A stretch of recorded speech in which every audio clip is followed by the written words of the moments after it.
Hola, buenas tardes, ¿cómo están? ¿Me pueden escuchar y ver bien? Sí, buenas ¿Me tardes. pueden confirmar con una reacción o escribir en el chat?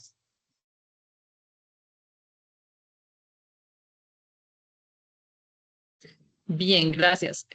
Gracias a quienes allí reaccionan. Listo, bueno, vamos a dar inicio a nuestra sesión. Eh, pero antes de ello, quiero saludar a Lady, Luz, Omar, Patty, que se han venido allí conectando. Entonces, las invito y lo invito a que nos escriban por allí por el chat, quizás desde qué colegio se están conectando, si son profesores, si son estudiantes en qué grado están. Con eso así nosotros como que podemos obtener más detalles de ustedes, que resulta ser muy importante y muy interesante para nosotros. Bien, entonces aquí nos acompañan unas personas muy interesantes, que ya les voy a contar más adelante quiénes son y de qué tratan. Pero antes de ello, pues darles nuestros avisos así parroquiales de la estrategia. Entonces, para quienes nos han seguido en la estrategia, saben que nuestras sesiones están programadas semanalmente, que nosotros contamos con diferentes herramientas e insumos que son pensados para ustedes. Entonces, en particular, pues recuerden que se pueden unir a nuestro canal de WhatsApp y allí nosotros colocamos toda la programación semanal. Entonces, por ejemplo, mañana tenemos nuestra sesión de lenguaje a las 7 de la mañana. Entonces, cordialmente invitados a las sesiones disciplinares, que son todos los días desde martes a viernes en horario 7 de la mañana, y nuestro lunes nuestras charlas rotativas. Entonces, para que estén supremamente atentos. Y también si se perdieron de alguna sesión pasada, si quieren conectar con, no sé, otras charlas rotativas o quieren ver también lo que se ha desarrollado en sesiones anteriores en algún área en específica o en todas, pues también pueden acceder a nuestra caja de herramientas, donde nosotros hemos elaborado insumos para ustedes, como las presentaciones de PowerPoint de cada sesión, también la grabación de la sesión, también tenemos la planeación de las sesiones y un mapa de empatía que sirve. La planeación con el mapa de empatía es un insumo muy pensado para los docentes. Entonces, allí ustedes también pueden ver de qué forma utilizar este recurso en su aula de clase. Entonces, estos insumos, como les digo, es muy pensado en ustedes para que estén supremamente conectados. Sabemos que ya pasaron, por ejemplo, en particular, nuestra estrategia se enfoca en fortalecer los aprendizajes, pero sabemos también que a algunos les interesa muchísimo, además de fortalecer los aprendizajes, algunas herramientas o tips que damos. Por ejemplo, antes de la prueba saber, mencionábamos como esos elementos importantes a tener en cuenta. Ahorita nos vamos a enfocar también en lo que hay después de esa presentación de la prueba, que digamos que es un hito importante para los estudiantes que están en 11 y quienes están en décimo, por ejemplo, que tienen ese reto el próximo año, pues también resulta importante, y también para esa vida posmedia y también pues como para algunos otros elementos que son muy interesantes. Entonces estén supremamente allí conectados. Y bueno, contarles que nuestra sesión del día de hoy pues está pensado y es un tema muy interesante, y como les decía, se titula, o lo titulamos después de la prueba, lo que siento también importa.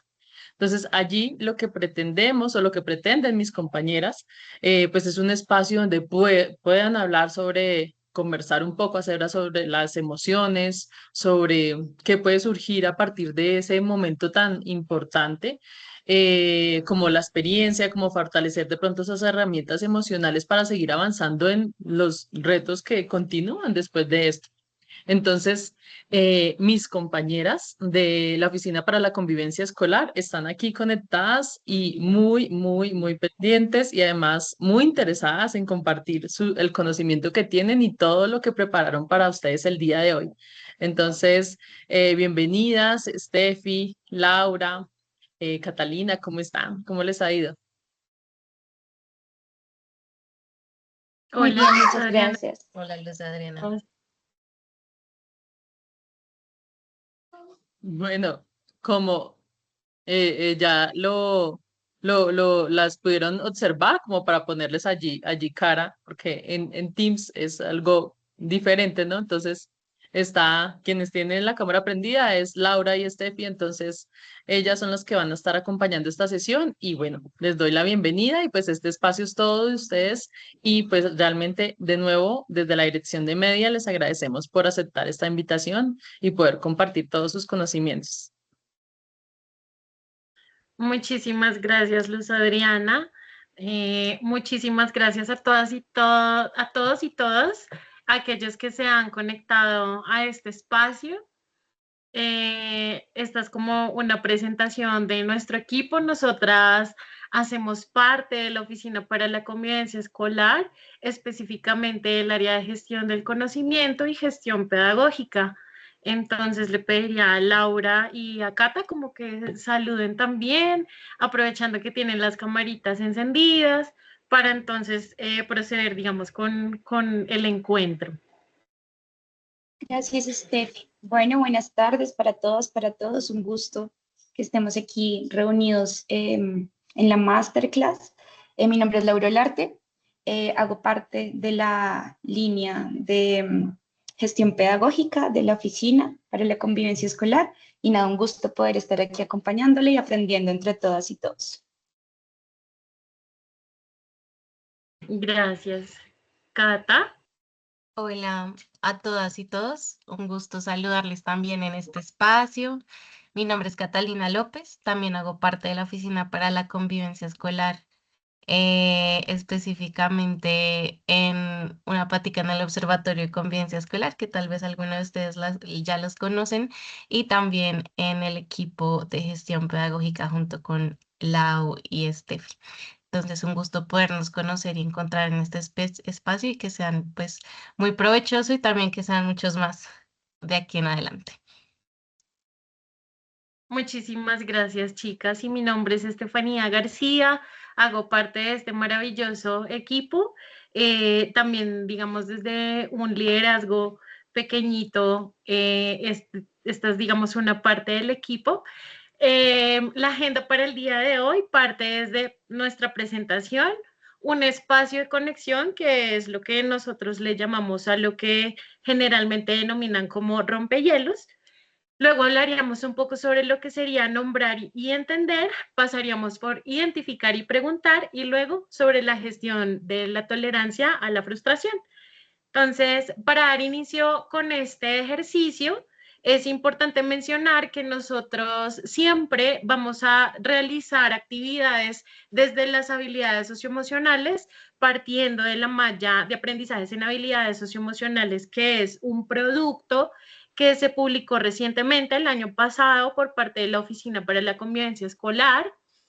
Justo en este momento, las personas que estamos liderando este espacio somos también parte como de las coautoras que diseñamos esta maravillosa herramienta que ha, digamos, sido un ejercicio muy juicioso para trabajar diferentes habilidades socioemocionales y enfocado también en la necesidad de hablar un poco sobre por qué es importante lo que siento después de un examen. Pensamos que lo más importante era hacer un fortalecimiento en cuanto a la habilidad socioemocional de la autoconciencia, teniendo en cuenta, digamos que estamos hablando de un ejercicio de reconocimiento emocional, identificación y gestión. Entonces, en este sentido, esta sería como nuestra habilidad raíz y pensémoslo como un arbolito. Entonces, la raíz sería la autoconciencia y las ramitas serían básicamente entonces la autoeficacia, reconociendo también que dentro del ejercicio de aprendizaje muchas veces nosotros de pronto nos exigimos, nos sobreexigimos y esperando, digamos, unos grandes resultados, pero también hay que hacer un reconocimiento sobre las herramientas, sobre el contexto, sobre todo aquello que hace parte del proceso de aprendizaje, también para que tengamos un poco más de autocompasión, que posteriormente como que les vamos a profundizar sobre toda esta terminología, sobre la socioemocionalidad en torno a los exámenes, en especial sobre las pruebas a ver. Continúa entonces mi bella Lau. Gracias.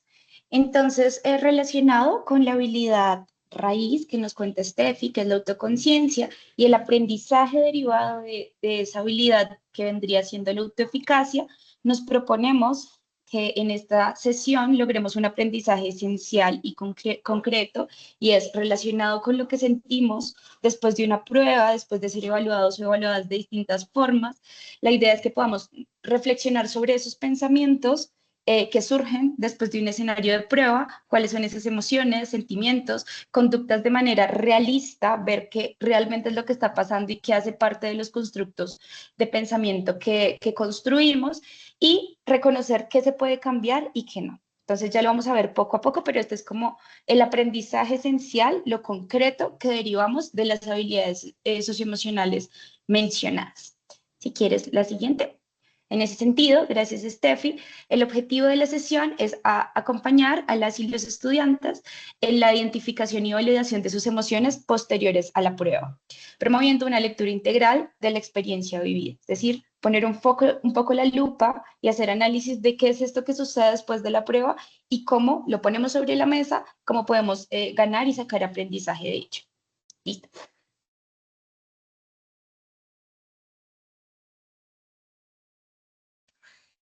Bueno, entonces acá queremos arrancar ya de fondo con los contenidos de este espacio. Queremos hacerles un par de preguntas que la idea es que lo puedan responder en el chat escrito, o incluso si quieren abrir el micrófono, levantar la mano también les podemos escuchar, pero la idea es poder ir también interactuando por el chat y hacerles esta primera pregunta un poco que pensemos en ese momento o en esos momentos en los que hemos presentado una prueba. Como decía ahorita Steffi, no solo para los y las estudiantes de pronto que acaban de presentar una prueba importante, sino a lo largo de la vida nos enfrentamos a desafíos que significa pues pasar pruebas, ¿no? O atravesar ciertas pruebas para alcanzar algún objetivo que tengamos en la vida. Entonces, quisiéramos invitarles a que piensen en esos momentos o en uno de esos momentos en los que han presentado una prueba y que escriban en el chat cuál es la emoción que describe de mejor manera este sentimiento o sí, este sentir después de haber presentado una prueba. Por acá están escribiendo nervios. Sí, es la más clave. ¿Qué otra han sentido también después de? Ansiedad, ansiedad también se está repitiendo harto. Creo que es una de las emociones además que son más difíciles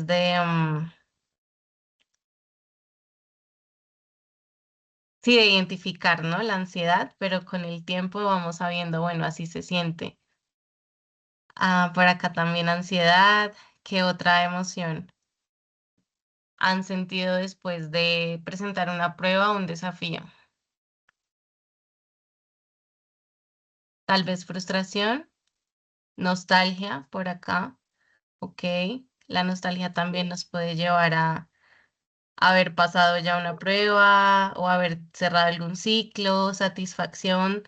Estamos hablando también de emociones que pueden ser placenteras, descanso o alivio, de acuerdo con Luceneida, a veces ya soltamos como, bueno, por fin presentamos esto, frustración también, a veces las pruebas o los desafíos pueden llevar como a frustración o alivio, como que ahí están los dos lados.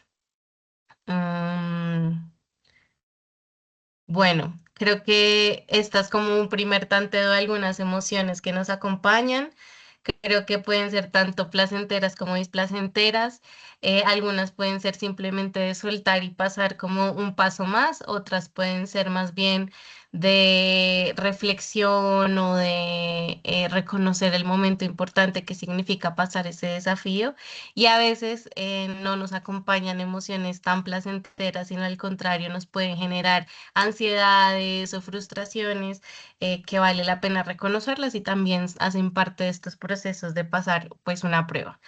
Y ya entonces aquí queremos invitarles a que piensen justamente en esos momentos y que nos puedan escribir esta segunda respuesta y es qué estaba pasando en el cuerpo cuando sintieron estas emociones y qué pensamientos aparecieron, que nos cuenten de pronto en qué lugar del cuerpo lo sintieron, si les dolió la panza, si, no sé, por ejemplo, quienes soltaron y sintieron descanso, tal vez les dolió el cuello y la espalda, no sé, si lloraron, y qué pensamientos tuvieron durante ese momento posterior a presentar la prueba. ¿Qué fue lo primero de pronto que se les vino a la cabeza? Más allá de lo emocional, también esos pensamientos o esas palabras que empezaron a decirse en ese momento. Voy leyendo. En el estómago, dolor de estómago, sí, en la panza o en el estómago es donde suele a veces centrarse, sobre todo cuando tenemos emociones asociadas tanto a la ansiedad como a las emociones, ¿no? A los nervios, a la emoción, a sentirse también como nervioso, tanto en positivo como en displacentero. Dolor de estómago, el corazón acelerado. A mí hay veces que me duele la mano cuando me estreso. Eso también a veces en las manos, los dolores articulares o incluso a mí me sudan mucho también las manos cuando siento mucha ansiedad. Em, Manos, cabeza, espalda, estómago, les arden los ojos. Ok, sí, importante que a través de esta clase, de este espacio que vamos a tener, también podamos ir haciendo conciencia de esos puntos en donde estamos sintiendo las emociones dentro del cuerpo. Cuéntenme un poco también qué pensamientos aparecieron justo después de esas pruebas o esos desafíos, que es un poco lo primero que se dicen. Uf, qué alivio, o debí responder esto, o ay, no me salió tan bien, pude haberlo hecho mejor, o hiciste lo mejor que pudiste. ¿Qué se suelen decir? ¿Qué pensamientos vienen a sus cabezas también después de estas emociones, de sentir estas emociones y de sentir esto en el cuerpo?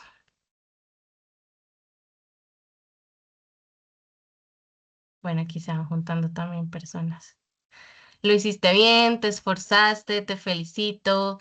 Preguntas cómo será que sí lo hice bien. También por aquí mencionan algunos pensamientos que suelen ser negativos. Les invitamos a llenar el formulario de asistencia también, que por ahí le están viendo Juan David. Gracias. Listo. Bueno, creo que ya con estas emociones, estas partes del cuerpo que hemos identificado en donde solemos sentir estas emociones justo después de presentar alguna prueba o algún desafío. Y por supuesto estas palabras que nos decimos o estos pensamientos automáticos que de pronto sentimos justo después, nos da un camino, un recorrido o más bien una base sobre la que vamos a conversar a lo largo de la clase. Sobre todo de poder conversar y aprender de manera colectiva sobre qué significan también las emociones en estos momentos, sobre cómo hablar desde la autoconciencia y la autocompasión y sobre todo sobre o qué preguntas hacernos para acompañarnos en afrontar estos momentos que también suelen ser difíciles. Mm, bueno, por aquí voy a leer los últimos comentarios que estaban escribiendo por acá.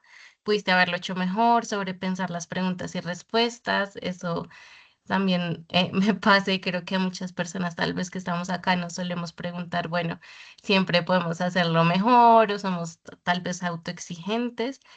Y las tensiones, ¿no? En la cabeza. Yo no sé si les pasa también que a veces una suelta algo y ya el cuerpo sí se puede enfermar o le da una gripa, como que ya el cuerpo dice, bueno, ya nos puede doler la cabeza, ya nos puede dar gripa, ya nos podemos, mira, tal cual lo que acaba de decir Juan David, estábamos conectados. Entonces sí, creo que esto también nos da luces de cómo un momento que es crucial a veces en la vida, a veces estresante, a veces incluso emocionante, de muchos nervios y demás, pues al pasarlo implican muchas emociones, muchos pensamientos, incluso un efecto en el cuerpo. Entonces dejaría por ahí este momento de conexión para darle paso ya a Laura. Vale, muchas gracias. La idea es que podamos articular ese momento de conexión con entender y nombrar qué es lo que está pasando. Ya hicimos un primer ejercicio en donde qué sentimos después de una prueba, cómo se siente eso en el cuerpo, pero también nos damos cuenta que muchas personas nos dolía la panza, muchas personas sentíamos ansiedad, porque no es algo que solo nos pase individualmente, sino que tiene que ver con algo, una tendencia. Entonces vamos a ver qué pasa y cómo podemos comprender esto para después identificarlo y gestionarlo. Entonces, no sé si han escuchado sobre las emociones académicas, que no son como emociones como usualmente las entendemos, que son como tristeza, alegría, sin más, sino que esto tiene un apellido, que son académicas. Entonces vamos a ver a qué nos referimos. Podemos pasar a la siguiente, por favor. Gracias. Entonces, las emociones académicas también son emociones que reaccionan ante los estímulos del entorno, sino que aparte de eso están situadas, es decir, emergen de la interacción con tareas, con expectativas, con momentos concretos, en este caso que podamos ser evaluados o nos veamos enfrentadas o enfrentados a un reto en contextos educativos, en este caso. Estas no aparecen solo en procesos individuales, como lo comentábamos anteriormente, sino también están mediadas por lo que creemos que otros piensan de nosotros y nosotras, por compañeros, docentes, familiares, inclusive nuestras propias expectativas sobre qué debemos hacer y cómo debemos comportarnos ante la educación y entre procesos evaluativos en general. No son emociones que solo afecten un episodio de la vida académica, es decir, el examen, sino también el contexto que se comparte, el pre y post del examen, y también esto que ya vamos a ver un poquito más adelante, y es cómo yo empiezo a creer que soy a nivel educativo, cómo es que yo me defino como estudiante o como persona que está aprendiendo. Entonces, esto es como un general de qué son las emociones académicas y ya vamos a ir a detalle. Siguiente, por favor. Muchas gracias. Las emociones académicas tienen que ver con unos procesos internos que cada uno y cada uno realizamos, que tienen que ver con evaluaciones cognitivas. Es decir, no solamente estamos sintiendo algo, sino que eso que sentimos tiene que ver con dos pensamientos que muchas veces no los hacemos explícitos, pero que están ahí para validar o no una emoción académica.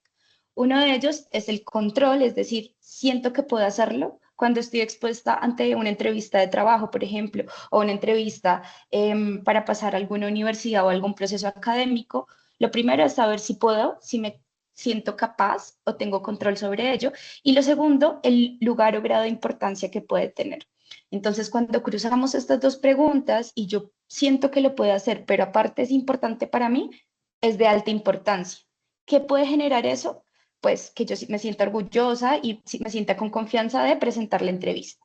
Pero también puede pasar que realmente sienta que no lo puedo hacer y que no sea importante para mí. Esto, cuando sucede, puede generar otro tipo de emocionalidad, como dado que tengo bajo control de la situación, entonces me genera ansiedad. Por otro lado, puede ser que si tiene bajo control, en realidad me aburra o me sea indiferente porque no es importante, o al contrario, que existe un control medio en donde si bien es muy importante para mí y estudié, em, igual las emociones y preconceptos que tengo de cómo me defino y la confianza que tengo como estudiante, puede ser que aún así emerjan emociones así yo esté preparada. Entonces, es importante como reconocer cómo funcionan las evaluaciones cognitivas para ver que no solo depende del momento exacto en que estamos, digamos, enfrentados o enfrentados a una prueba o un examen, sino que también depende de cierto tipo de creencias y evaluaciones que existen antes del momento evaluativo y que se reflejan en las emociones que podemos atravesar después de ese momento. Siguiente, por favor. Gracias. Entonces tenemos aquí una tipología de las emociones académicas. Estas pueden verse como placenteras, es decir, que nos potencien interés, que nos generen disfrute, que nos dé orgullo. Muchas veces cuando algo nos resulta bien en términos académicos, expliqué muy bien este tema, me relacioné muy bien con esta actividad, pasé la entrevista, etcétera, nos genera interés, orgullo, disfrute por el trabajo y por todo lo que se aprende allí, pero también existen las displacenteras, como lo mencionaban ahorita en la actividad rompehielo, que pueden ser ansiedad, frustración, vergüenza. Muchas cosas pueden surgir en el escenario de ser evaluado o evaluada o asumir retos en la vida. Pueden ser activadoras, esas emociones que nos generan como como esas preguntas que uno quiere seguir investigando, que uno quiere crear un proyecto, que uno le interesa un tema, es decir, son emociones que te movilizan, que movilizan la energía, o por otro lado, desactivadoras, te generan aburrimiento, temas que te generan desesperanza porque lo has intentado de muchas formas pero no lo comprendes y que te reducen el esfuerzo, es decir, que buscas como las formas más simples de hacerlo, pero no con una intención con significado, sino por salir del paso. De la misma forma, y esto es muy importante, las emociones académicas tienen implicaciones sociales, no solo son como emociones que surgen de los procesos y concepciones personales, sino tiene que ver con hacerme quedar mal o hacer quedar mal al grupo frente a otras personas, el reconocimiento social que van a pensar sí, por ejemplo, en pruebas que son estandarizadas, que tienen puntajes, que tienen como directrices aprobado, desaprobado, pasó, no pasó, pues esto hace que exista una presión externa en donde me siento medido, medida, cuantificado, aceptado o no aceptado, y esto tiene unas connotaciones emocionales claves que pues vienen de lo social y de lo que se supone que se espera de la prueba que se realice. También está la ansiedad social, el miedo a la evaluación externa, el miedo simplemente a sentirme expuesta, porque exponerse es ponerse en un grado de vulnerabilidad importante.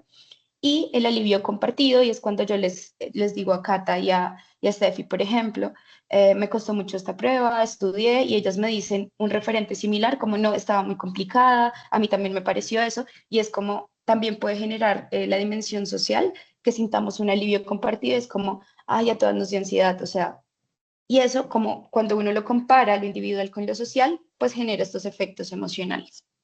Siguiente, por favor. Listo. Ahora, teniendo en cuenta que esto existe, que se llaman emociones académicas, que surgen de los espacios, digamos, académicos en especial, como las evaluaciones, ponerse a prueba, hacer tareas, es importante que comprendamos que este tipo de emociones que surgen tienen que ver y se relacionan directamente con los procesos de aprendizaje.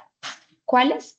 Pues en primera instancia la memoria, es decir, ese proceso de codificación y recuperación, lo afecta tanto positiva como negativamente, placentera o displacenteramente, es decir, o potencia mis ejercicios de codificación o por otro lado los vuelve más lentos, ¿sí? Entonces puede afectar tanto positiva o negativamente la memoria, la atención, que es el procesamiento cognitivo, la motivación, que es esa expectativa de valor que vimos antes en las evaluaciones emocionales, la metacognición, que son cuando las emociones influyen cómo evalúa el propio desempeño académico de cada uno. Es cuando cada uno hace esa recapitulación del escenario en que nos vimos evaluados y empezamos a hacer algún tipo de juicio o evaluación sobre eso. Y por último, la identidad académica, que ya no tiene que ver con cómo yo evalúo, cómo yo aprendo o cómo yo codifico información, sino tiene que ver con este lugar de las creencias que vamos adquiriendo a lo largo de nuestra vida académica que nos van dando una narrativa. Una narrativa, por ejemplo, yo, Laura, la narrativa desde pequeña fue que no era tan buena para los deportes, pero sí era buena para otro tipo de cosas. Entonces, esta narrativa y estas creencias que vamos construyendo, tanto desde lo social como desde lo individual, nos genera algo que pues, se puede denominar identidad académica. Y es decir, soy bueno o soy malo para tal cosa. Entonces, esto es importante tenerlo presente y es finalmente se crea una identidad académica, la pregunta es basándonos en qué y a qué es lo que le estamos dejando dar más peso o valor. Entonces, ¿cómo se evidencia las emociones académicas dentro de los procesos de aprendizaje que mencionamos anteriormente? Pues por un lado puede escalar la ansiedad o el control emocional, es decir, la emoción potencia el estado. También puede incidir en la confianza para la participación en clase, donde por un lado puede existir como un lugar seguro y un escenario donde se puede desenvolver como con tranquilidad la intervención oral, o por otro lado tener miedo al juicio y desconfianza en la participación, y esto hace que sea reducida y que yo como que me prive o me detenga ante ciertos espacios. Afecta la autoimagen académica relacionado con lo que habíamos hablado de la identidad, con comentarios de los y las docentes cuando empiezan como este estudiante es bueno para, este estudiante no es tan bueno para, tu rol es este un poco más, te veo por acá, te veo por allá, y comparaciones con los procesos. Entonces, estas son las formas en cómo se puede evidenciar la manifestación de las emociones académicas en los procesos de aprendizaje. Siguiente, por favor. Listo. Y ya en este momento, un poco para hacer más cercana la experiencia de la identidad académica que se genera a lo largo de nuestra vida educativa, les queremos compartir un video. Yo estoy segura que muchas y muchos de nosotros hemos estado relacionados o hemos escuchado de la película Intensamente. Esta es la segunda, y aquí tenemos a la protagonista cuando se enfrenta a un partido. Y empieza después de eso a tener creencias, pensamientos que puede que intervengan o no en su identidad de validación, en si es buena o no es buena en algo. Y vamos a ver cómo tanto los pensamientos como las emociones empiezan a generar algunos mensajes en la protagonista que sería bello entender y pensar si a nosotros y a nosotras nos han sucedido. Sí, ya podemos ver la pantalla. Entonces, si quieren, vamos a ver el video. No soy tan buena. Ay, no, ¿qué acabo de hacer? No. Lo puedo arreglar, lo puedo arreglar.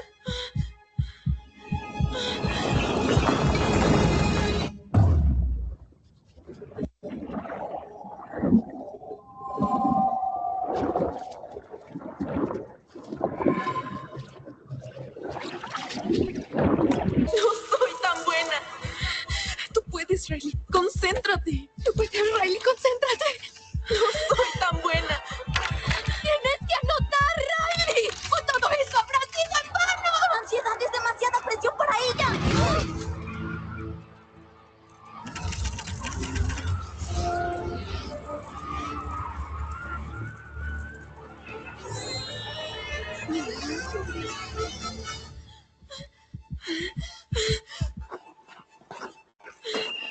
Señoritas, tomen un descanso.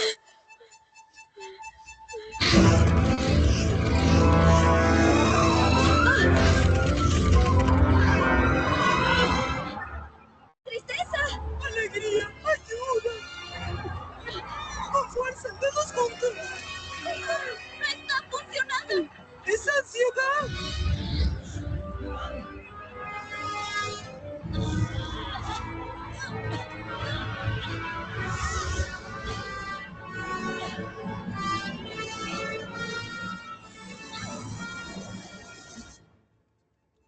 ¡Ansiedad! ¡Ya!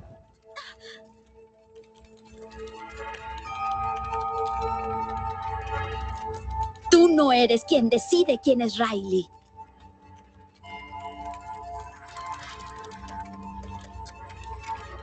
¿Ansiedad?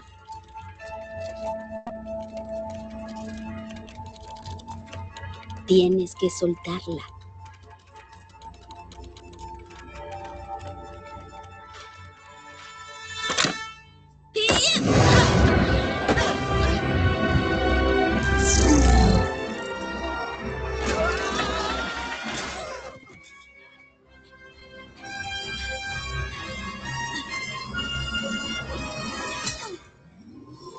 Soy una buena persona.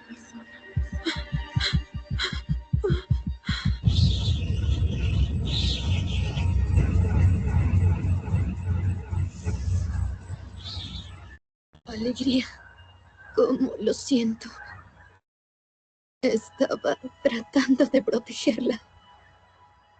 Pero tienes razón. No podemos escoger lo que Riley es. Muchas gracias. Vale, entonces ahí lo que podemos ver, que siento que es un ejemplo muy ilustrativo, tiene que ver con que por un lado están las emociones que reaccionan de distintas formas, muchas veces con la intención de proteger en los interactuando con los estímulos. Por el otro lado están los pensamientos, que cuando como que interactúan con la emoción y es, digamos, de una forma significativa, empieza a crearse lo que en la película es como una especie de arbolito brillante que ha sido dos colores, uno o azul.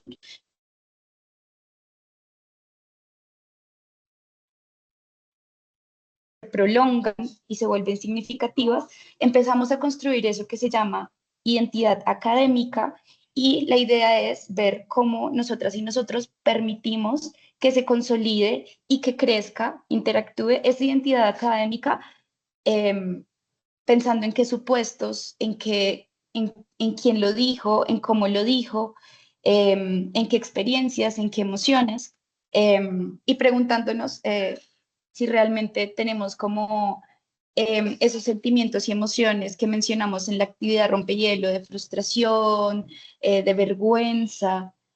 ¿Por qué? Por lo que yo me digo, por lo que el otro dice, por lo que yo creo. Entonces, esa es la invitación de este primer momento, que conozcamos que existen las emociones académicas, que son muy importantes porque generan una de las fases identitarias de nuestra vida, pero que también es importante como que no dejarlas pasar y que vayan, sino hacerles preguntas a las emociones académicas para ver cómo nos estamos relacionando con ellas y con nuestros procesos de aprendizaje a lo largo de la vida. Entonces, sin más, le daría la palabra a Cata. Muchas gracias.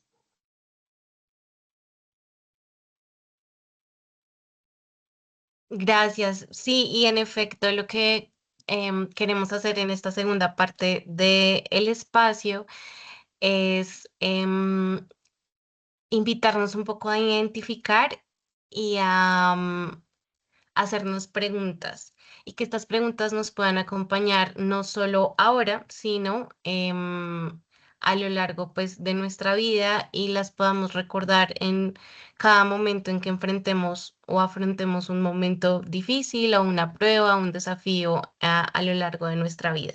Entonces quisiera arrancar este espacio con esta primera actividad, y es haciéndonos una pregunta sobre qué tan justo es definir una situación, ¿no? O un esfuerzo eh, por una foto o un resultado de un momento puntual de nuestra vida. Y es que, claro, si vemos la imagen de la izquierda, o sea, la rosadita, donde está el álbum de fotografías, pues vemos que en efecto, la vida puede ser un álbum de muchas fotos, momentos de nuestra vida, en la que pues las fotos representan un momento puntual, en parte de un proceso a lo largo de nuestra vida y que en efecto no necesariamente representa pues todo el proceso ni todo lo que somos en nuestra vida. Y a veces solemos quedarnos como con esta foto inicial, ¿no? Como con esa foto instantánea de un momento preciso y particular. No sé, pensemos, por ejemplo, cuando estábamos aprendiendo a montar bicicleta, quienes saben montar bicicleta o a nadar, o estas habilidades que uno adquiere cuando es pequeño o pequeña. No todos, no todas las personas, pero la mayoría de nosotros de pronto aprendimos a nadar, a montar bicicleta, a tocar la flauta, por ejemplo, en el colegio que nos enseñaban con la flauta. Al principio, pues nos caíamos mucho, al principio no parecía tan fácil, pero con el tiempo, pues ya se volvió una habilidad que de pronto quienes sabemos montar bicicleta, hoy nos montamos, tal vez al principio, después de mucho tiempo, no sea tan fácil, pero lo vamos recordando. Y no nos quedamos con la foto de nuestra primera caída, tal vez cuando estábamos aprendiendo. Y por eso queremos invitarles a que nos quedemos más bien con, o también con la imagen de la derecha, que es la amarillita, que es la cámara, donde pues de alguna manera simboliza que la vida pues es una trayectoria, ¿no? Que continúa, que el proceso está pues de manera continua tomando como las fotos de la vida o de las realidades y que de alguna manera nos permite ir ajustándonos a los aprendizajes de la vida, ¿no? Ajustando el enfoque, adaptándonos a las luces, a las sombras y pues capturando cada uno de los momentos dependiendo de pues cada uno de los procesos que cada una de nosotras y cada uno de nosotras tenemos.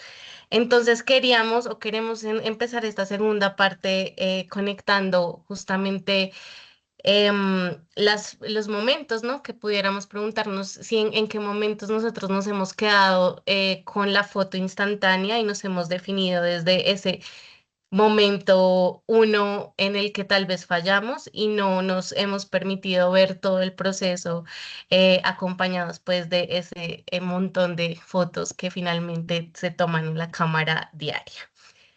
¿Me regalas la siguiente, porfa?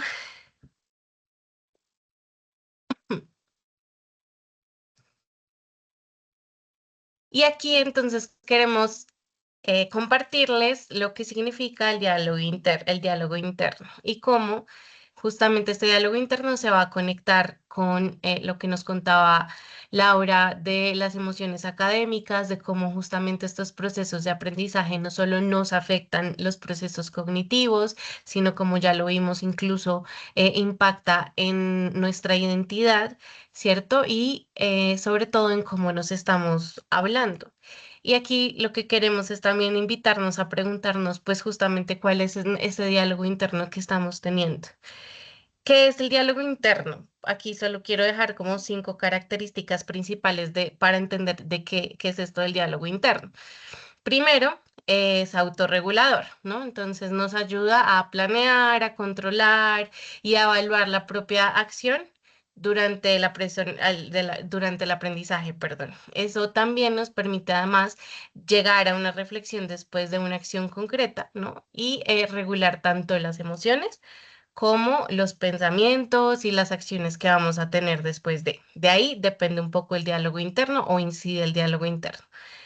En segundo lugar, el diálogo interno es valorativo. Eso quiere decir que el diálogo interno nos permite aportarle valor a las acciones y puede funcionar tanto como apoyo como una crítica negativa. Es decir, dependiendo del diálogo interno que yo tengo frente a una situación en particular, yo la puedo valorar como positiva o como negativa, como placentera o como displacentera y me puede ayudar de manera positiva o negativa en el afrontamiento de una situación difícil, un desafío o una prueba.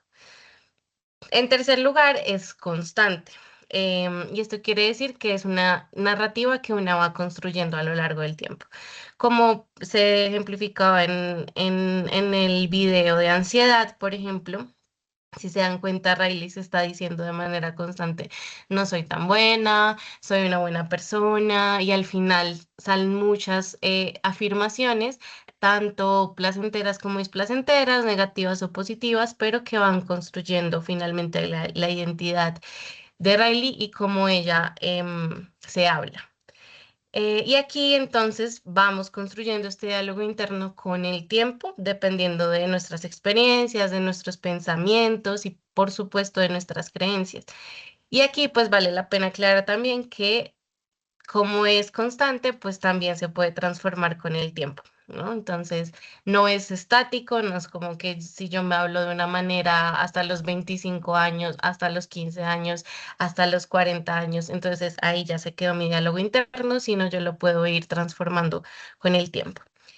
La cuarta característica es que es contextual y por eso vemos que no todas las personas pues tenemos el mismo diálogo interno y no solo depende de pues la personalidad sino más bien de sus pensamientos, de sus experiencias, del contexto en el que crecieron, ¿no? Y por supuesto como de todo el entorno tanto inmediato como social y como estructural de una persona. Y finalmente es un modulador emocional. Y es que el diálogo interno no solo es autorregulador y valorativo, que está muy conectado con estas dos características, sino también influye en la forma en que las personas van a sentirse frente a una situación, van a sentir las emociones frente a una situación. Y aquí es modulador porque el diálogo interno puede servir para regular, para intensificar o para suavizar lo que sienten frente a una situación de manera inmediata. Con estas 5 características, entonces, ¿me regalas la siguiente, porfis? Con estas 5 características, entonces, del diálogo interno, quisiera que nos adentremos en las trampas del diálogo interno, ¿no? Hay algunas trampas que de alguna manera nos distorsionan las experiencias, nos pueden distorsionar la interpretación que tenemos de la situación y al mismo tiempo, como lo decía ahorita, depende del diálogo interno y de estas trampas, sí nos terminan afectando emocionalmente y las acciones posteriores que vamos a tomar. Por ejemplo, si presentamos una prueba en particular, un desafío en particular y cómo ese diálogo interno nos puede acompañar en los días posteriores, semanas posteriores, meses posteriores. Y también pues van marcando la forma en que experimentamos pues situaciones de este tipo. Entonces, la idea es que vayamos haciendo un recorrido por las trampas. Sabemos que pueden haber muchas más trampas. Aquí traemos 4 trampas, pero también que podamos volver a conectar con ese momento emocional del cuerpo, ¿no? Que nos podamos conectar con estas partes del cuerpo en donde tal vez sentimos estas emociones posteriores a un desafío o una situación difícil y que podamos reconocer la trampa y hacernos algunas preguntas que desarmen esa trampa, que nos llevemos esas preguntas para desarmar la trampa ahora mismo y para desarmarla de aquí en adelante si tenemos como herramientas estas preguntas para ir desarmando esas trampas cada vez que se nos presenten y nos estén de pronto distorsionando la experiencia. Entonces, les invito a que si tienen de pronto una hojita a la mano y pueden dibujar una silueta de ustedes y podemos ir haciendo ese ejercicio, si no, pues se los llevan para la casa y lo pueden hacer cuando lo necesiten, también está perfecto. Vamos con la primera trampa. La primera trampa es la catastrofización. Catastrofización. Y es realmente la trampa que se activa cuando nos anticipamos, ¿no? Tiene mucho que ver con la palabra anticipación y es cuando nos anticipamos a un escenario catastrófico, a un futuro que no ha pasado, ¿no? Y que además lo vivimos en el cuerpo como si ya estuviera pasando, como si fuera real en este momento. Lo podemos identificar, por ejemplo, con frases como, ¿y si pasa esto? Entonces, y una expresión absolutista, ¿no? Porque además la catastrofización también es absolutista. Entonces aquí quisiera que pensaran en 30 segundos o más bien 10, un momento en su vida en el que ustedes hayan anticipado el peor escenario.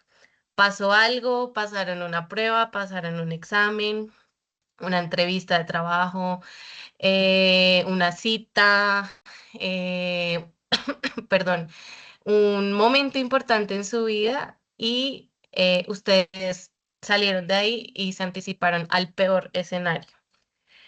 Y ahí van a pensar en qué parte del cuerpo ustedes sintieron esa anticipación. Si tienen su silueta, la pueden escribir sobre su silueta en la parte del cuerpo en la que sintieron y ponen la palabra anticipación.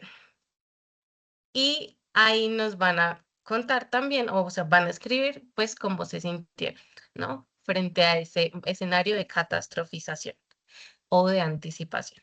¿Me regalas la siguiente, por favor? Y ya con este ejercicio en mente, vamos a pensar entonces en, en qué parte del cuerpo vamos a ubicar la herramienta para desarmar esta trampa de la catastrofización. Vamos a cerrar los ojos un momento y nos vamos a centrar en nuestra boca. En la boca nos permite un poco conectar o recordar, bueno, cuando estoy anticipándome o cuando estoy siendo catastrófica, entonces me puedo centrar en la boca. Y ahí voy a hacerme estas preguntas para desarmar un poco esta trampa inmediata. Y es, uno, ¿qué me estoy diciendo? Y dos, ¿esto que me estoy diciendo es una interpretación mía o es un hecho y es una realidad? Por ejemplo, aquí tengo un ejemplo. ¿Y si hago el ridículo? ¿Y si pierdo el examen? ¿no? Esto que me estoy diciendo, qué es lo que me estoy diciendo? Esto me permite identificar qué palabras o afirmaciones me estoy diciendo. Y dos, si es una realidad o está siendo una interpretación mía y esto todavía no está pasando. Y ya con estas preguntas podemos ir desarmando un poco este escenario catastrófico o anticipado que nos estamos imaginando y un poco racionalizar si se quiere o más bien desenmarañar estos pensamientos para poder desarmar esta trampa que de pronto nos está afectando. Listo. Entonces, primero vamos con la boca. Listo. Si quieres, me regalas la siguiente, por favor. Vamos con la segunda trampa. La segunda trampa es la frustración. Y la frustración, perdón, se activa cuando o nos cubren estos pensamientos o estas ideas que son absolutistas.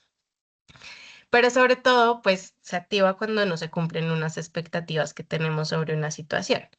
Entonces aquí, por ejemplo, podemos identificar que estamos cayendo en la trampa de la frustración si nos estamos repitiendo, es que debía haber dicho esto, es que debería estar pasando esto, es que yo a los 30 ya debería haber hecho esto, es que yo a los 20 ya debería estar llegando a este lugar, es que a mí me debió ir mucho mejor en el examen porque yo me esforcé mucho, ¿no?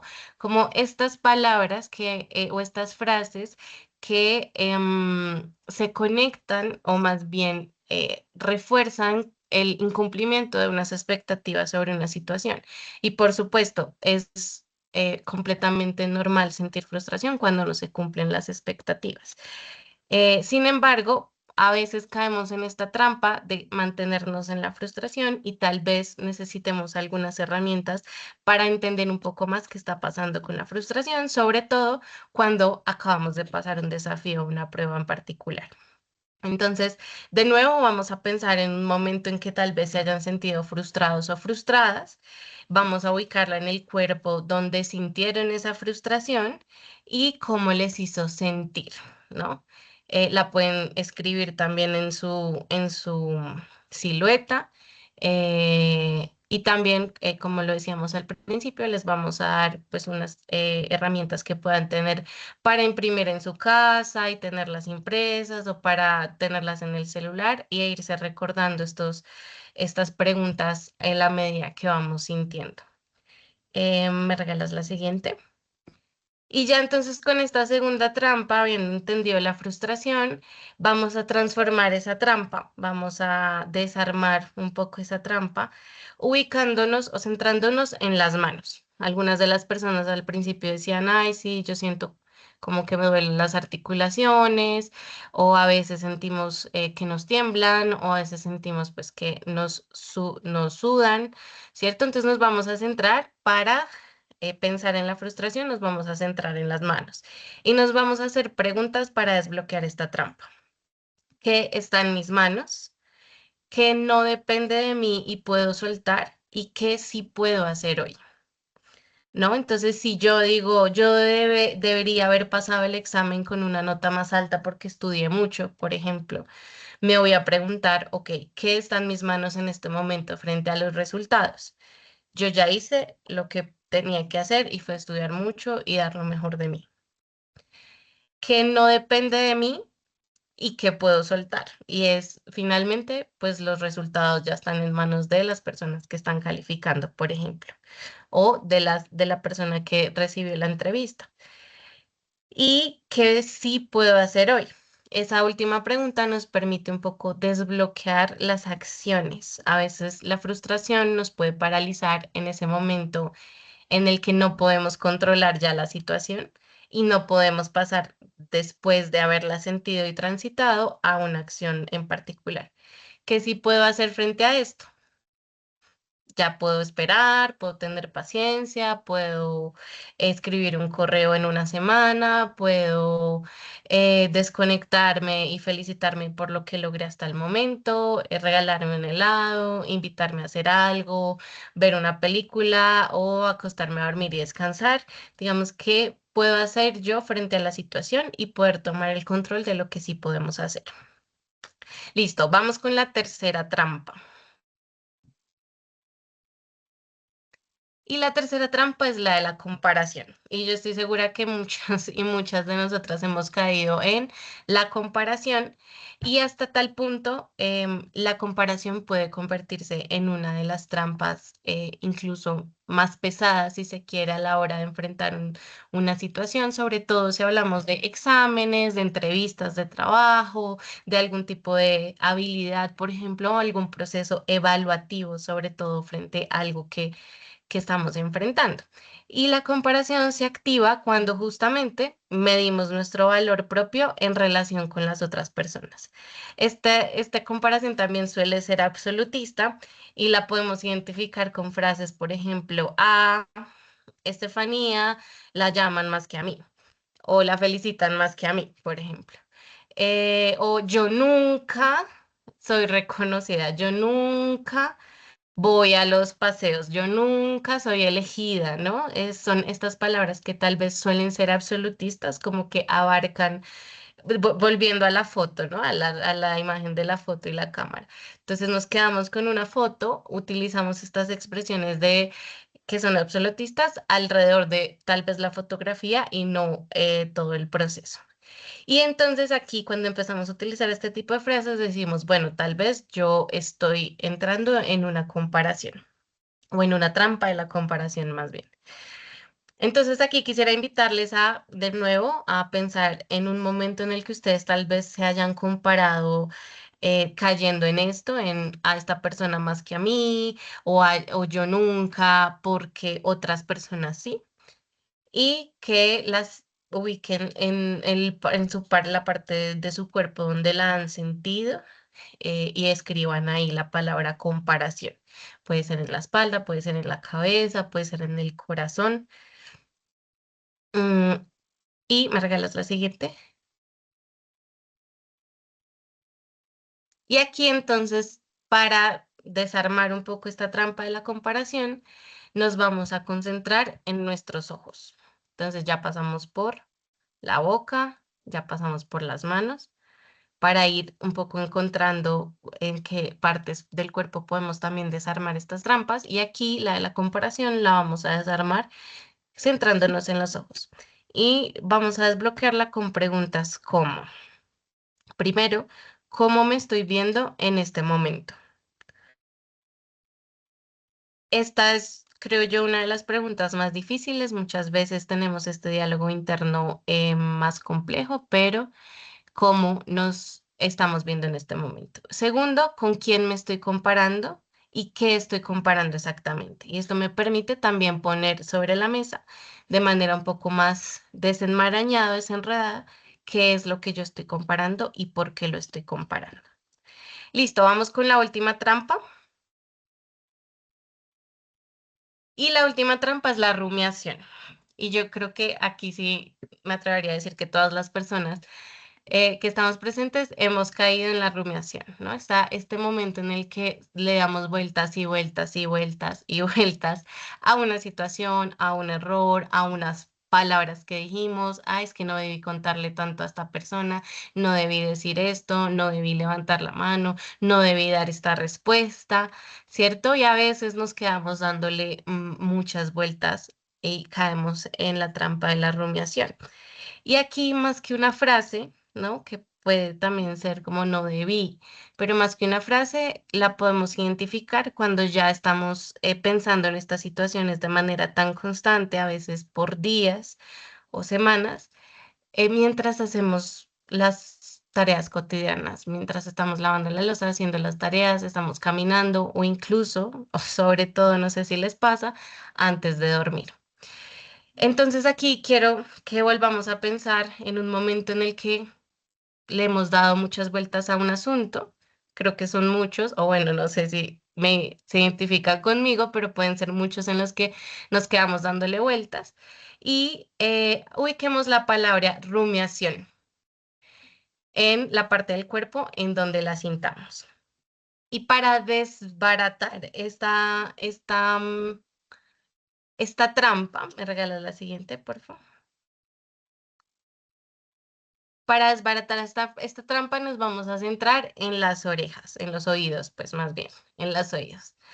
Y aquí nos vamos a hacer preguntas como, ¿qué mensajes estoy escuchando? Si esos mensajes que estoy escuchando son ciertos, ¿quién dijo esos mensajes? ¿Fue otra persona o soy yo misma, yo mismo quien me estoy diciendo estos mensajes? Y si no son ciertos, ¿por qué yo lo estoy repitiendo? Y estas frases me permiten o nos van a permitir decir, bueno, ¿qué es lo que estoy diciéndome? Si eso es cierto, ¿quién lo dijo? ¿No? ¿A quiénes estoy escuchando? ¿Y por qué, si eso no es cierto, por qué yo lo estoy repitiendo? Y esa última nos permite como un poco darle o desbaratar los argumentos de por qué estoy quedándome en estos pensamientos. Y finalmente, ya para dar paso a la última parte de la masterclass, quisiera dejarles dos herramientas más en dos partes del cuerpo más. ¿Me regalas la siguiente, Steffi, por favor? Que esta nos va a permitir desbloquear cualquier parte del cuerpo. Y es como más allá de estas 4 trampas que les muestro, pueden identificar otras trampas más. Aquí queríamos como traerles estas 4 trampas principales, pero estas dos partes del cuerpo, estas dos herramientas también nos van a permitir desbloquear cualquiera de las trampas, sean estas 4 o otra que tal vez no quepa y digan, uy, estoy sintiendo esta otra cosa y no sé, pues aquí les traemos como otras dos partes del cuerpo donde nos podemos centrar y hacernos estas preguntas. La primera es centrarnos en los pies, ¿no? Y en los pies nos lleva o les queremos invitar a reconocer que el error hace parte del camino, ¿no? El error hace parte de los procesos de aprendizaje y que en el camino pues nos hemos equivocado antes y aquí seguimos, ¿no? Como el ejemplo que conversábamos sobre cuando aprendimos a montar bicicleta o a nadar. Y aquí el desbloqueo de la trampa funciona haciéndonos preguntas como me he equivocado antes y he salido adelante, ¿no? Aquí estoy, aquí sigo. Y dos, ¿cuál es el próximo paso que puedo dar? Y de nuevo, las preguntas también nos deben llevar a tomar acciones, a poder pensarnos en qué está en nuestras manos, qué podemos hacer ahora y cuál es el siguiente paso frente a la situación, un poco a no quedarnos estancados, estancadas o que de pronto nos quedemos dándole vueltas al asunto. Y segundo, centrarnos en el corazón y aquí invitarles justamente a empezar a hablarse como le hablarían a alguien que ustedes quieren y ponerse, por supuesto, siempre como prioridad preguntándose, por ejemplo, cómo me estoy tratando en este momento, si me estoy tratando como a alguien que quiero o a un enemigo o enemiga, y por supuesto, qué necesito para cuidarme. Y esto es muy importante porque si en este espacio queremos, Laura, Estefanía y yo, traer y poner sobre la mesa la importancia no solo de reconocer, no solo de preguntarse, no solo de la autoconciencia, ¿cierto? No solo de entender de dónde viene también esta conexión entre la identidad, las emociones, la identidad académica, sino también cómo puedo yo potenciar la autocompasión y el autocuidado en función de esto. Entonces, con esto le doy paso a Steffi para la siguiente parte de la clase. Muchísimas gracias, Cata. Pues muy importante y muy pertinente ese cierre que haces, ya que vamos a empezar a hablar un poco sobre lo que es la autocompasión. También entendiendo que pues a través de la historia de nuestro maravilloso país, nosotros hemos tejido una historia social donde se han normalizado situaciones en las cuales hemos sido muy duras y muy duros con nosotros mismos, como que ya estamos habituados a que, digamos, hay situaciones que son difíciles y es como si yo puedo, y entonces como que siempre asumimos los retos como situaciones en las que tiene que sufrir uno y que, por ejemplo, a mí me gusta mucho preguntarle a las personas durante las clases o las sesiones como cuando usted pasa por, digamos, una situación tipo está caminando descalza, está caminando descalzo en su casa y se golpea en el dedo chiquito del pie con una mesa o con la pata de la cama. Usted, ¿a quién regaña? ¿A usted mismo o a la mesa? Y creo que esa es una reflexión muy importante porque habla también de cómo es esa relación que tenemos con nosotros mismos, porque digamos, hay personas que dicen, ¿quién puso esta cama acá? Y pues la cama siempre va a estar ahí. Pero entonces están también otras personas que dicen como, "Ah, yo sí soy bruto, yo sí soy bruta, ¿cómo me fui a pegar? O cuando cometemos algún error decimos, no, pero yo cómo pude haber hecho esto. Y entonces siempre tenemos como una visión y una manera de un autoconcepto también muy crítico hacia nosotros mismos.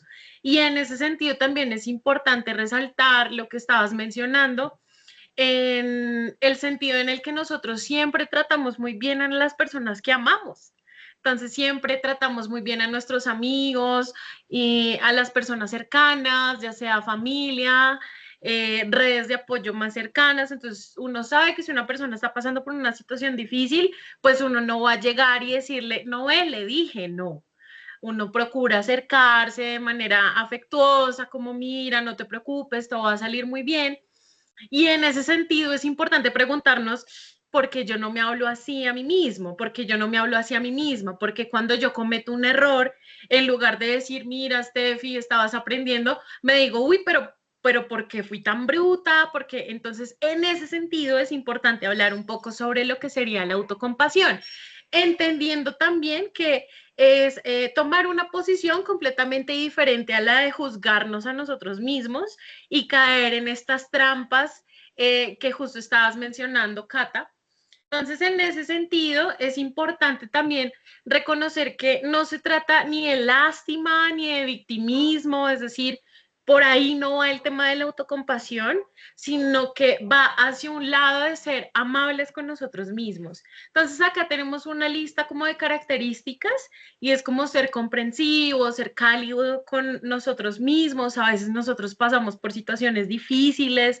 Entonces, por ejemplo, si yo acabo de pasar por una situación difícil y justo coincidió con que al día siguiente yo tenía, por ejemplo, la prueba a saber, obviamente el nivel de mi concentración pues va a estar un poco más disperso, independiente de si yo estudié todo este tiempo para prepararme para ese examen.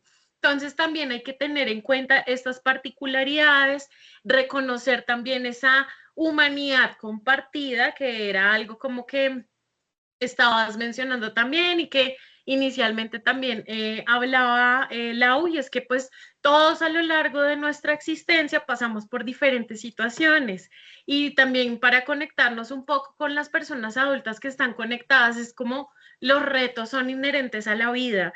Siempre vamos a estar atravesando situaciones, retos y vamos a tener que conectar también con situaciones que nos hagan revisar esa tolerancia a la frustración. Entonces, por ejemplo, cuando nos presentamos una entrevista, cuando ya somos adultos o cuando de pronto nos preparamos para un examen y de pronto no nos fue tan bien porque no estudiamos justo lo que nos preguntaron. Entonces, en ese sentido, también hacer como esa revisión de una manera objetiva, pero también cálida. Y una cosa muy importante es como la atención plena o lo que se llama en inglés mindfulness, y es como hacer ese reconocimiento emocional, es decir, me siento o me quedo de pie en la manera en la que yo me sienta más cómoda y cuando esté viviendo la emoción, hacer el reconocimiento de la misma. ¿Por qué? Porque esto es súper importante, identificar cómo me siento. Me siento triste, me siento brava, me siento frustrada, ¿qué siento? ¿Cómo puedo transitar esta emoción? Porque muchas veces lo que pasa es que nosotros, por ejemplo, conocemos personas que de pronto están pasando por una situación muy difícil y se ven bravas, pero resulta que están tristes. Entonces también es como yo puedo reconocer esa emoción, cómo la puedo transitar también de una manera asertiva para que no me haga daño a mí o a las personas que me rodeen. Entonces, por ejemplo, si yo estoy pasando por una emoción displacentera, es decir, una emoción que no es como que me genere tanta felicidad, pero pues es algo que me atraviesa, ¿cómo puedo hacer para no pegarle un puño a la persona que está a mi lado? ¿Cierto? Sino cómo puedo abrazar esa emoción, reconocerla, darle su lugar en lugar de apagarla, porque muchas veces lo que hacemos es eso, como, ay no, es que a mí no me gusta sentirme triste, entonces guardo esa tristeza ya en el fondo cuando resulta que pues eso me hace más daño. Entonces, importante que revisemos eso Y ahora vamos entonces a revisar lo que haría una persona autocompasiva. Entonces, en ese sentido, tal como estaba comentando Cata, lo ideal es que nosotros, frente a una situación de fracaso, una situación que nos genere frustración, en lugar de tener un diálogo destructivo, podamos hacer una revisión de cómo yo puedo transformar eso. Entonces, muchas veces cuando fallamos en una prueba de la vida decimos, no, yo definitivamente soy una boba, yo no nací para esto, pero, por ejemplo, en la imagen que nos estaba compartiendo Cata al inicio, tenemos la cámara y tenemos una fotografía. No podemos definir toda nuestra vida solamente porque en una ocasión nos fue mal. Entonces, en ese sentido, también hacer como ese reconocimiento de hice lo mejor que pude en este momento, de pronto me tengo que esforzar mejor en la próxima oportunidad, o si no, pues bueno, este resultado de esta prueba en particular no me define como estudiante, de pronto yo tenía hambre, de pronto me dolía la panza. Hay personas, por ejemplo, que al inicio comentamos en la actividad de rompehielo que pues cuando estamos pasando por una situación estresante nos duele el estómago y qué pasa si nos dan ganas de ir al baño en la mitad del examen. Obviamente ese tipo de cosas pues nos van a afectar y es completamente natural. Entonces vamos a abrazar nuestra humanidad compartida. Vamos a reconocer, por ejemplo, si escuchamos a nuestros compañeros que todos estaban nerviosos. Yo me acuerdo cuando presenté ese examen y pues todos estábamos así como, ay Dios mío, ¿será que si traje el lápiz que era? ¿Será que si desdoblé todo? ¿Será que si alcancé a terminar? ¿Será que si me fue bien? Yo creo que no me fue bien. Y cuando ya uno termina de ver el resultado, uno dice, ve, ok, de pronto puedo mejorar en esto, ta, ta, ta. Pero es importante eso, como reconocer esa humanidad compartida, que de pronto esa experiencia no solamente me atravesó a mí, sino a las personas que me rodean. Incluso le podemos preguntar a nuestros profes, a nuestras familias, cuando estuvieron, digamos, en una situación como estas pruebas.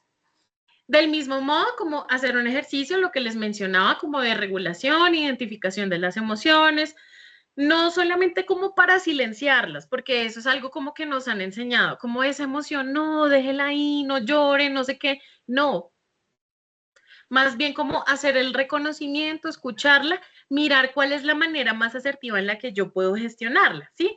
Porque digamos, hay personas que se les facilita llorar ante una situación que les genera frustración, pero hay otras personas en las que pues realmente nos quedamos así como mirando al vacío y tenemos que escribir como para desahogarnos. O hay personas que escuchan música y bailan y cantan, entonces también darnos cuenta de eso, no ignorar la emoción, sino revisar cuál es la manera en la que cada uno, digamos, tenemos para gestionarle de una mejor manera, reconociendo que esto no es el fin del mundo. O sea, si llegamos a cometer un error, no pasa nada. Tranquilas y tranquilos.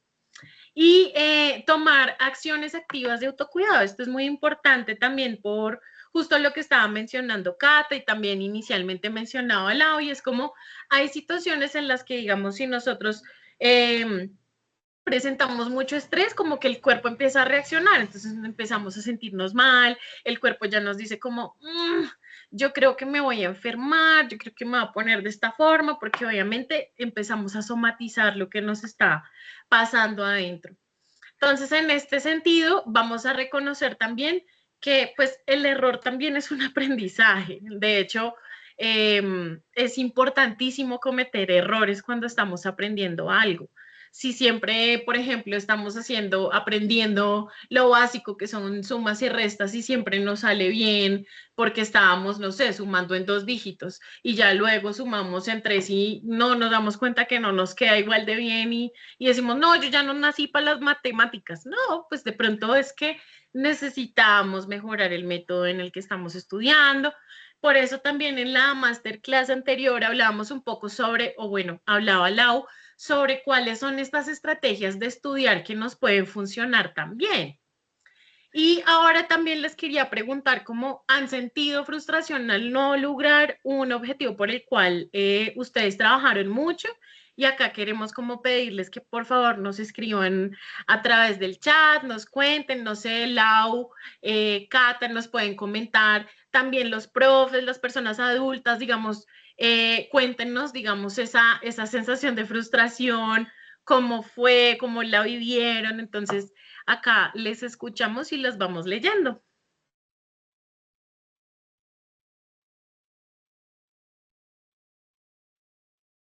Listo, Sara Sofía dice totalmente.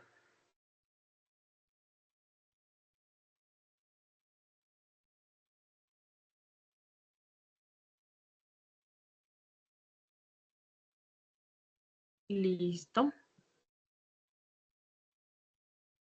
Lau, Sí, ¿me escuchan bien? perfecto. Sí, quería compartirles que en efecto, alguna vez como que estudié un montón para presentarme a una beca y estudié cómo era el examen y me preparé mucho e intenté como tener hábitos de estudio que fueran efectivos y así fue, me presenté, eran 3 filtros y al momento de realizar la entrevista no quedé.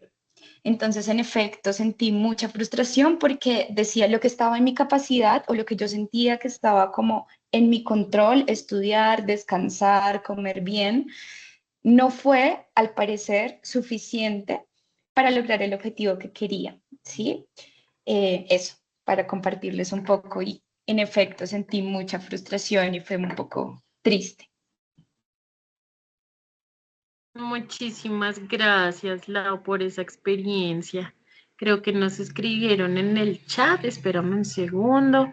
Sara Sofía dice, siento que se dirige un poco al negativismo en el sentido de, ¿y ahora qué voy a hacer después de que ese resultado depende de una línea de vida? Completamente de acuerdo y creo que eso también ocurre mucho cuando uno se presenta a cosas como de estudiar o de trabajo. Por ejemplo, si uno se presenta a una universidad pública, eso ocurre un montón y es como nos presentamos 400 personas y pasamos 32, ¿qué pasa con las otras personas? Entonces, digamos, hay espacios donde se generan como preparatorios, exámenes para realizar el examen, por ejemplo, si hacemos una certificación para una segunda lengua, hay varios exámenes, está el TOEFL y el IELTS y dependiendo del examen, hay personas que capacitan a otras personas para hacer el examen por la misma complejidad. Entonces también es importante como reconocer esos retos y darnos cuenta que muchas veces necesitamos generar más acciones para llegar a un objetivo. Cuando tú planeas algo con dedicación, dice Jairo Alonso, y con objetivos claros, pero de pronto no sale como lo habías planeado por distintas circunstancias. Sí, completamente de acuerdo. Muchas veces, por ejemplo, ya cuando somos adultos, a veces decimos como voy a organizar todo para que se dé esto y pues infortunadamente a veces no maquina y eso también como que nos genera mucha frustración porque ya son situaciones que no dependen 100% de nosotros. Y acá, regálenme un segundo que me toca abrir acá.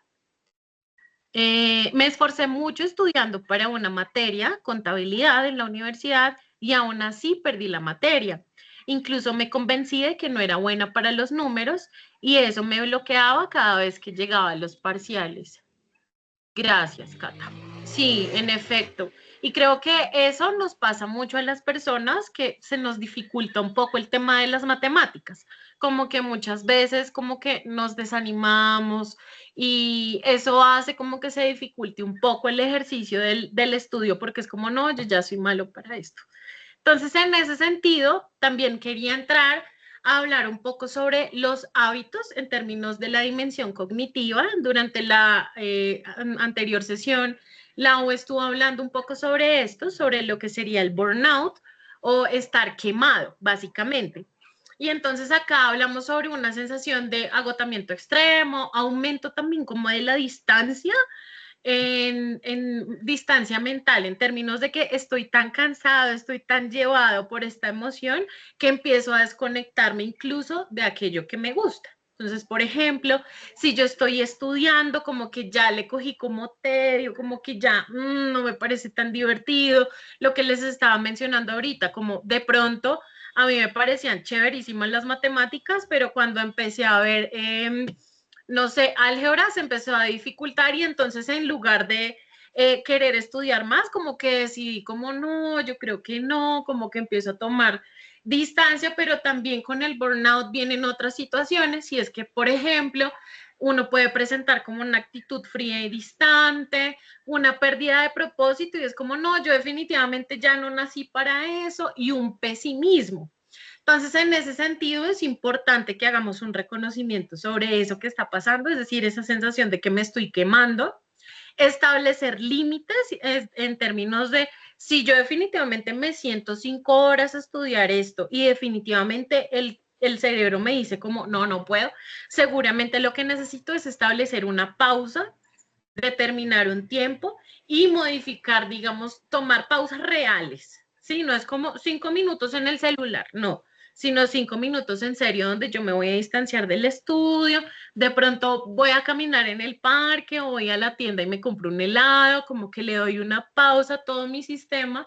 Reestructuro también los métodos en los que estoy estudiando, porque de pronto si yo estoy estudiando así con el libro y no me funciona, de pronto hay otra estrategia y es ver en YouTube al profesor de matemáticas que da clases de, no sé, de justo lo que yo necesito repasar. Entonces, eso también es importante. Y también es importante cuando estamos pasando por una situación donde nos estamos quemando con el estudio, revisar si necesitamos pedir ayuda, que eso también es necesario, como reconocer como esto se me dificultó, necesito ayuda, voy a llamar a mi profe. Entonces, para hablar un poco sobre esto, es importante reconocer lo que es la tolerancia a la frustración cuando estamos aprendiendo algo nuevo. Entonces, para ejemplificarlo de una manera más sencilla, quiero hacerles la invitación a que nos imaginemos un lote lleno de pasto, ¿sí? Lleno de pasto, un pasto frondoso, amplio, grande, alto, ¿cierto? Entonces, el proceso de aprendizaje es como ese lote lleno de pasto. La mejor manera en la que yo voy a establecer esa ruta de camino a través de ese pasto es a través de la frecuencia, ¿sí?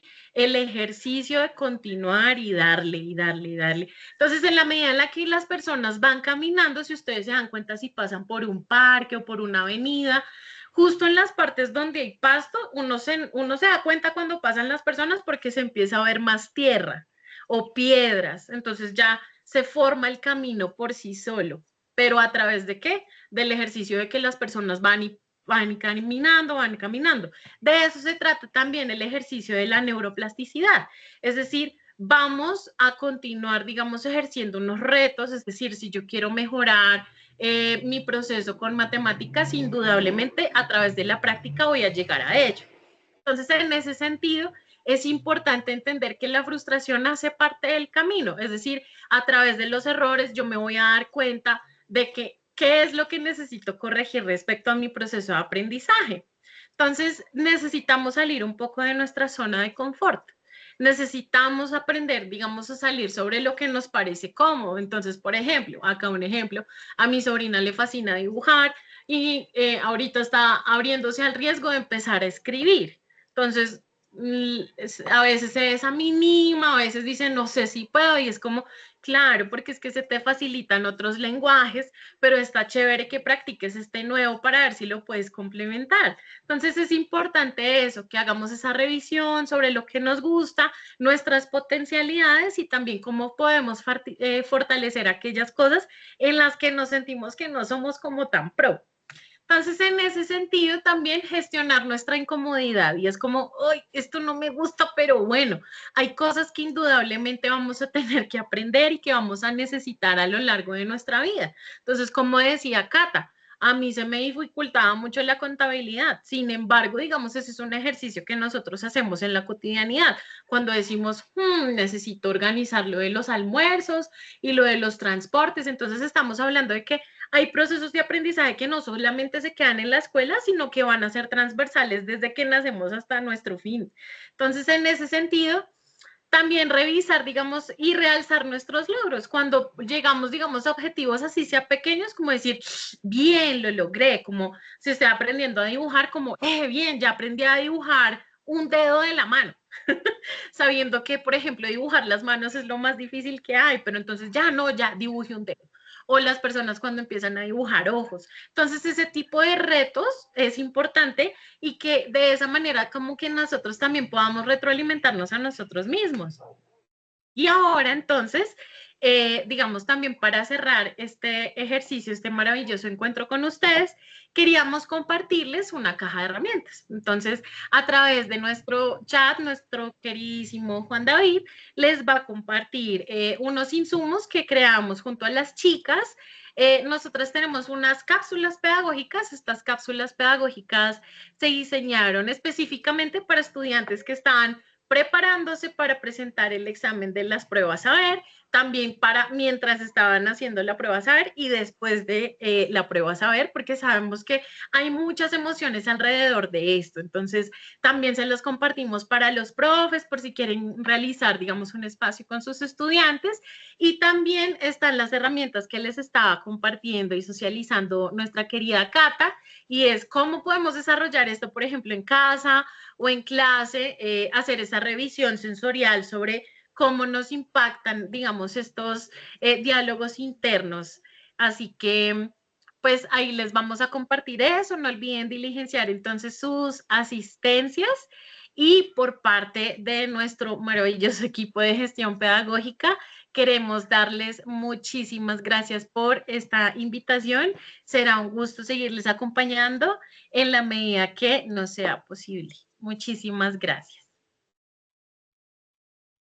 Gracias, Steffi. Gracias a todas y todos. También les compartimos el enlace o el QR de la malla de aprendizaje socioemocionales, las que les mencionaron al inicio nuestra compañera Estefanía, y también la página del OBSEN, donde encontrarán todo lo referente al Observatorio de Convivencia Escolar, que también Cata lo mencionó durante la sesión, para que puedan consultar los bogodatos y todo lo que hacemos desde la oficina con mucho cariño para ustedes. Muchas gracias.